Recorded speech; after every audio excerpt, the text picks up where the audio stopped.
하나님 아버지, 오늘도 우리를 은혜의 자리, 또 기도의 자리로 불러주심에 감사를 드립니다. 코로나가 또다시 기승을 부리고 있습니다. 이로 인해서 많은 분들의 마음이 어둠 가운데 있고 슬픔 가운데 있으며, 또 실제적으로 경제적으로 어렵고 일터와 사업장이 심히 어려움 가운데 있는 성도들도 있습니다. 주님, 이 모든 상황과 또 여건들을 누구보다도 잘 아시는 우리 아버지 되시고 목자 되신 주님, 위로가 필요한 자들에게는 위로를 주시고 평안이 필요한 자들에게는 이 시간 평안으로 임하여 주시옵소서. 이사야서가 노래하고 있는 그 회복에 대한 그 소망의 메시지가 오늘 우리의 마음을 고치고 또 상한 심령들을 주님께로 인도하는 은혜가 있게 하여 주시옵소서. 오늘도 주님 앞에 부르짖는 기도의 제목들 하나하나에 주님께서 응답하여 주시옵소서. 각 가정마다 많은 기도 제목들이 있습니다. 자녀들을 위해 기도하고 또 정말 건강과 또 사업장을 위해서 기도합니다. 주님, 그 정륜교회 가정의 그 어려움과 또 그 고난들을 주님께서 신원하여 주시고 주님의 때에 주님의 방법으로 도와 주시옵소서. 또 우리 일터와 사업장을 특별히 주님께서 불쌍히 여기시고 긍휼히 여겨 주시옵소서. 자영업자들과 중소기업들이 참으로 1년 반도 넘게 큰 어려움 가운데 있습니다. 하나님, 이 고난의 시기, 이 위기의 순간을 주님 앞에 엎드리고 또 기도함으로써 견디고 있는 그들에게 주님 소망을 주시고 주님 도움을 주시고 인도함을 주시옵소서. 그래서 주님 앞에 부르짖을 때에 그 일터와 사업장에 놀라운 형통이 복이 임하는 역사가 있게 하여 주시옵소서. 또 정말 육체적인 질병으로 인해서 고통 가운데 있는 성도들이 있습니까? 주님, 마음의 병으로 인해서 오늘도 그 우울함 가운데 정말 하루하루 살아가고 있는 성도들이 있습니까? 주님께서 만지시고 주님께서 치유하여 주시옵소서. 그래서 오늘도 주님 앞에 말씀 앞에 엎드려 기도로 부르짖는 자들마다 주님 은혜를 주시고 주님 성령으로 임하셔서 치유하시고 고쳐 주시옵소서. 그래서 오늘도 주님 앞에 엎드린 심령들마다 주님이 주신 자유함을 가지고 승리하는 오늘 하루가 되게 하여 주옵소서. 감사드리며 예수 그리스도 이름으로 기도하옵나이다. 아멘. 우리 찬송가 516장 함께 부르겠습니다.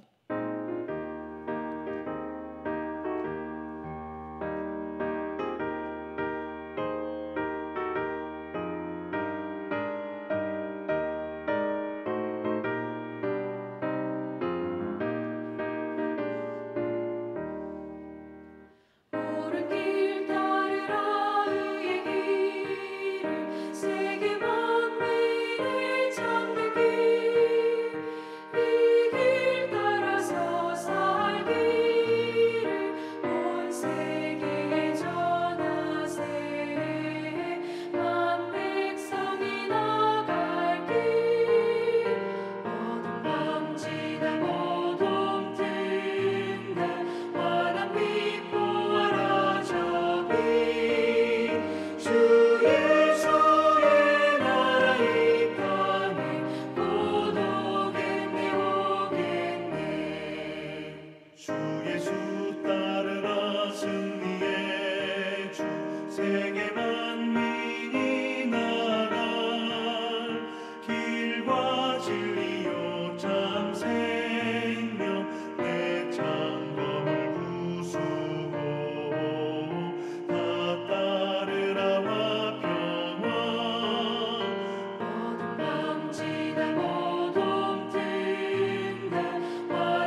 하나님의 말씀 이사야서 61장입니다. 이사야 61장 1절부터 3절까지만 보겠습니다. 제가 읽어드립니다. 주 여호와의 영이 내게 내리셨으니 이는 여호와께서 내게 기름을 부으사 가난한 자에게 아름다운 소식을 전하게 하려 하심이라. 나를 보내사 마음이 상한 자를 고치며 포로된 자에게 자유를, 갇힌 자에게 노임을 선포하며 여호와의 은혜의 해와 우리 하나님의 보복의 날을 선포하여 모든 슬픈 자를 위로하되 무릇 시온에서 슬퍼하는 자에게 화관을 주어 그 죄를 대신하며 기쁨의 기름으로 그 슬픔을 대신하며 찬송의 옷으로 그 근심을 대신하시고 그들이 의의 나무 곧 여호와께서 심으신 그 영광을 나타낼 자라 일컬음을 받게 하려 하심이라. 아멘. 은혜의 해를 선포하라 라는 제목으로 말씀을 나누고자 합니다. 오늘 본문에서 선지자는 여호와의 영이 내린 메시아죠. 곧 여호와께서 기름 부어 세운 왕에 대해 예언하고 있습니다. 이것이 1차적으로 구약의 이스라엘 백성에게는 어떤 의미로 다가왔는지 좀 살펴보고요. 또한 이 본문이 누가복음 4장에 보면 나사렛 회당에서 예수님이 첫 설교하신 본문이 되는데요. 주님은 공생애를 이제 막 시작하시면서 자신의 메시아 사역으로 그 선언으로 이사야서를 인용하셨는데요. 바로 오늘 본문이죠. 그래서 이 오늘 본문을 통해서 이 이사야서 61장의 예언이 그리스도 안에서 어떻게 성취되었는지, 그리고 그것이 오늘 우리에게는 어떤 은혜를 주는지 마음에 다시 한번 새겨보고자 합니다. 오늘 본문 1절에는 기름 부음을 받은 1인칭 화자, 1인칭 화자가 나죠, 나. 그 나가 등장하는데요. 그는 여호와께서 나에게 그의 영을 내리셨다 말씀하고요. 또 여호와께서 내게 기름을 부으셨다 말씀합니다. 그는 자신이 가난한 자에게 아름다운 소식을 전하기 위해 부름을 받았다. 이거를 강조합니다. 아시다시피 구약 시대에 하나님은 특별한 직분을 세울 때에 머리에 기름을 부으셨죠. 그래서 왕, 제사장, 선지자를 세울 때에는 머리에 감람유를 부어서 그가 하나님이 세우신 직분자임을 드러냈습니다. 1절에 등장하는 이 사람, 이 사람은 왕의 역할을 가졌으면서도 선지자적 역할도 하고 있는데요. 모든 갇힌 자들을 놓아주는 일은 왕적 권세죠. 그러나 아름다운 소식을 전하는 일은 선지자의 사명입니다. 그런데 이사야는 이런 왕적, 선지자적 권세를 행하는 그 사람에게 단순히 기름이 부어진 것을 넘어서 여호와의 영이 내리셨다 선포하죠. 여호와의 영이 내리셨다. 이는 선지자가 묘사하는 1절의 이 사람은 매우 특별한 직분과 하나님의 사명을 받은 자임을 드러내고 있는 것이죠. 이사야 42장 1절에 보면요. 하나님께서 내가 택한 나의 종에게 나의 영을 주었다 말씀하시죠. 그 42장 1절의 그 여호와의 종, 그것이 바로 오늘 본문에서도 이사야 선지자는 그 여호와의 종이 반드시 아름다운 소식을 전하는 선지자요, 또 모든 포로를 자유케 하는 왕이 될 것이다. 이를 예언하고 있는 것입니다. 1절에 기름 부음 받은 자는 이스라엘을 2절에 보면 1절 후반과 2절에 보면 이스라엘 백성을 총체적으로 회복시키는데요. 가장 먼저는 마음이 상한 자를 고친다 말씀합니다. 마음이 상한 자를 고친다. 여기서 마음은 전 인격의 좌소입니다. 마음의 고침은 첫 번째로는 죄로부터 돌이키는 회개를 뜻하고요. 두 번째는 절망과 슬픔에 빠진 마음을 치유하는 것이기도 합니다. 중요한 것은 기름 부음 받은 자 1절에 등장하는 그 나는 먼저 마음을 고친다는 거죠. 마음. 이것은 모든 회복의 시작은 그 사람의 마음으로부터 시작된다. 이거를 암시하고 있습니다. 더 나아가서 기름 부음 받은 자는 포로된 자에게 자유를, 갇힌 자에게 노임을 선포합니다. 이것은 모든 고난의 상황으로부터의 회복을 뜻하죠. 실제로 이스라엘은 바벨론에 의해서 완전히 멸망하여 포로로 끌려가게 됩니다. 하지만 기름 부음 받은 자는 그들에게 자유를 가져다 줄 것이고요. 이처럼 기름 부음 받은 자는 하나님의 영을 받아서 이스라엘의 마음과 상황을 온전히 회복시키는 구원자로 올 것이다. 이것을 선지자는 예언하고 있습니다. 기름 부음 받은 자의 사역은 이처럼 마음을 고치고 갇힌 자를 놓아주는 것에서 그치지 않습니다. 그는 이스라엘의 은혜의 해를 선포하죠. 은혜의 해.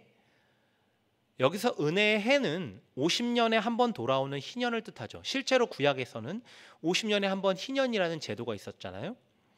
희년은 말 그대로 기쁨의 해죠. 왜 기쁩니까? 종으로 팔려갔던 자가 가족의 품으로 돌아옵니다. 또 가난해서 빚졌던 그 백성들의 모든 빚이 탕감되죠.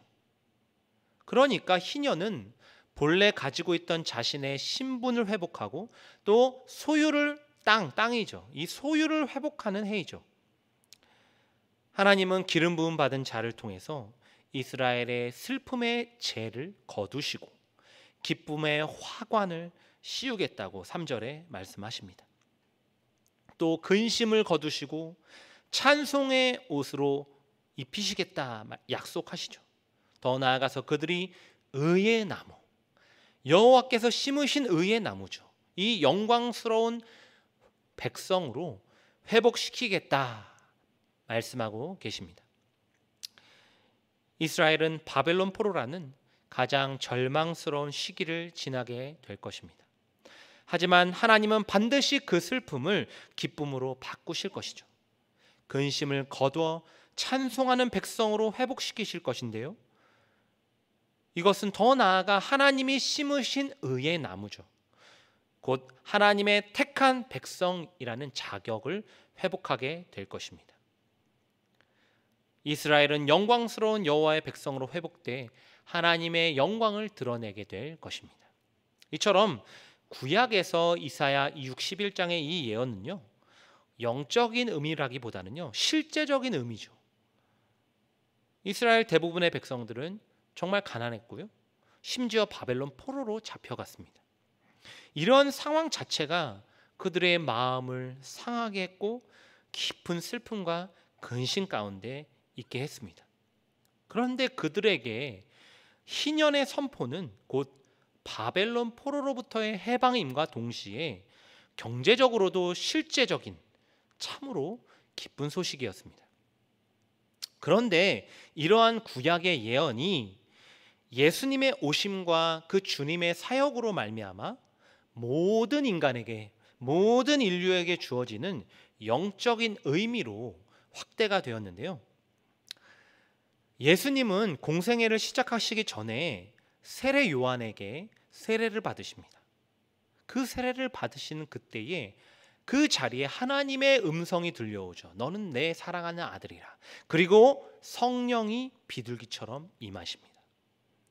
이것은 이사야 오늘 본문이죠. 61장 1절에 예언된 여호와의 영이 내린 기름 부음 받은 자가 곧 예수님이시다라는 것을 증거하는 장면입니다. 예수님은 구약의 모든 예언을 성취하는 메시아, 이 메시아라는 말 자체가 오늘 본문에 등장하는 기름 부음 받은 자라는 뜻이잖아요. 이 구약의 모든 예언을 성취하는 메시아로 이 땅에 오셨습니다. 예수님은 나사렛 회당에서 하신 첫 설교에서 오늘 본문 이 이사야서를 인용하셨죠. 그리고 이것이 메시아의 사역이고 앞으로 내가 행할 일들이라라고 선언하셨습니다. 누가복음 4장 18절인데요.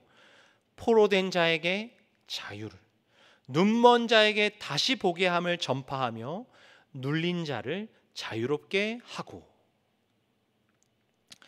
예수님 시대에도 유다 백성들은 로마의 지배를 받고 있었습니다. 그래서 그들에게 포로된 자에게 자유, 또 눌린 자를 자유롭게 한다라는 이러한 예수님의 선포는 다분히 정치적 행보로 해석됐습니다. 그들은 예수님에게 로마를 뒤집어 엎고 예루살렘을 온 세계의 중심으로 우뚝 세우는 이사야서가 예언하고 있는 그런 왕적 메시아를 기대했죠. 하지만 의도적으로 예수님은 눈먼 자에게 다시 보게 함을 전파한다라는 말씀을 하셨습니다. 눈먼 자에게 다시 보게 한다. 복음서 안에서 눈먼 자를 고치는 예수님의 기적이 여러 곳에 등장하는데요. 그 중에서도 특별히 여리고를 지나는 그 행렬에서 맹인 바디메오를 고치는 사건은 아주 중요한 영적 의미를 지닙니다. 예수님은 자신을 따르는 무리들이 영적으로는 맹인임을 아셨죠. 그래서 육체적 맹인인 이 바디메오를 고치는 그 사건을 통해서 영적으로 눈먼 자들을, 그 제자들을 일깨우신 사건입니다. 이처럼 예수님의 사역은요, 정치적 해방이 아니었죠. 예수님은 십자가의 죽음, 그 대속, 그리고 부활을 통해서 영적인 포로, 영적인 맹인, 영적으로 눌린 자를 해방시키셨습니다. 할렐루야. 주님은 죄와 마귀의 권세에 사로잡혔던 자들을 해방하셨습니다. 아멘. 영적으로 눈 어두운 자들에게 복음의 빛을 보게 하셨습니다. 모든 죄와 율법의 정죄로부터 우리를 자유케 하셨죠. 그래서 예수님은 누가복음 4장 19절에 이렇게 말씀하십니다. 주의 은혜의 해를 전파하게 하려 하심이라. 예수님의 십자가의 복음은 그를 믿는 모든 자들에게 영원한 희년을 선포했습니다. 주 안에서의 희년은 50년에 한 번 돌아오는 게 아니잖아요. 주를 믿는 모든 자들에게는 모든 죄와 사망의 권세로부터의 완전한 자유가 주어졌기 때문에 매 순간이 희년이죠. 매 순간이 희년입니다. 그리스도인들은 예수 안에서 참 이스라엘로서 왕 같은 제사장으로 살아가게 되었습니다. 그러니까 이 복음이 어두운 눈을 뜨게 하고 상한 마음을 치유하며 모든 슬픔과 근심을 기쁨과 찬송으로 변화시켰습니다. 더 나아가서 이 복음을 믿는 자들은 이 그리스도의 아름다운 소식을 전하는 자로 살아가게 되었습니다. 오늘 우리는 이사야서를 묵상하면서 다시금 예수 그리스도의 십자가의 은혜와 사랑을 되새겨야 합니다. 주님이 우리를 모든 죄와 사망의 권세로부터 해방시키셨습니다. 할렐루야. 그 주님을 믿는 오늘 우리에게는 결코 정죄함이 없습니다. 오늘 내 안에 혹 어두운 마음이 있다면, 혹 영적으로 눈 어두워 주님을 못 보고 있었다면 이 말씀을 통해서 다시금 내 마음과 눈에 그리스도의 빛이 비춰오길 간절히 소망합니다. 우리의 모든 상한 마음을 치료하실 유일한 분은 오직 예수 그리스도 뿐이십니다. 그 주님 안에 있을 때 우리의 모든 슬픔과 근심이 떠나가고 기쁨과 찬송의 삶으로 살아가게 될 줄 믿습니다. 오늘 내가 하나님이 심으신 의의 나무임을 잊지 마시길 바랍니다. 주님의 영광의 빛을 드러내는 택한 이스라엘임을 꼭 기억하시길 바랍니다. 그리하여 오늘 하루도 그리스도로 충만하여 성령으로 충만하여 내가 이 복음의 은혜를 누리고 더 나아가서는 기쁨과 찬송의 옷, 이러한 삶으로 하나님의 영광을 드러내는 저와 여러분이 되길 주님의 이름으로 간절히 축원합니다. 기도하겠습니다. 하나님 아버지, 오늘도 이 아침에 주님이 주신 말씀을 붙잡습니다. 가난한 자에게 아름다운 소식을 전해 주신 주님, 오늘도 우리의 마음이 가난한 심령으로 주님을 찾사오니 이 시간 주님의 회복의 빛으로 임하여 주시옵소서. 우리 성도들 가운데에 고난 가운데 있고 눌린 가운데 있고 정말 죄와 사망의 권세 아래에 있는 것처럼 정말 슬픔과 절망 가운데 있는 성도들이 있습니까? 주님, 이 말씀을 통해서 다시 한번 빛을 비춰주시고 우리를 그 모든 구속으로부터 해방시켜 주시옵소서. 그래서 영적으로 모든 눌린 것들이 다시금 회복되고 기쁨과 찬송의 옷을 입어 승리하게 하여 주시옵소서. 그래서 이 모든 포로된 우리들을 자유케 하신 하나님의 복음 안에서 우리가 기쁨을 누리며 더 나아가서는 우리 주변에 이 아름다운 소식을 전하는 능력의 삶을 살아가게 하여 주시옵소서. 감사드리며 예수 그리스도 이름으로 기도하옵나이다. 아멘. 하늘에 계신 우리 아버지여, 이름이 거룩히 여김을 받으시오며 나라가 임하시오며 뜻이 하늘에서 이루어진 것 같이 땅에서도 이루어지이다. 오늘 우리에게 일용할 양식을 주시옵고 우리가 우리에게 죄 지은 자를 사하여 준 것 같이 우리 죄를 사하여 주시옵고 우리를 시험에 들게 하지 마시옵고 다만 악에서 구하시옵소서. 나라와 권세와 영광이 아버지께 영원히 있사옵나이다. 아멘.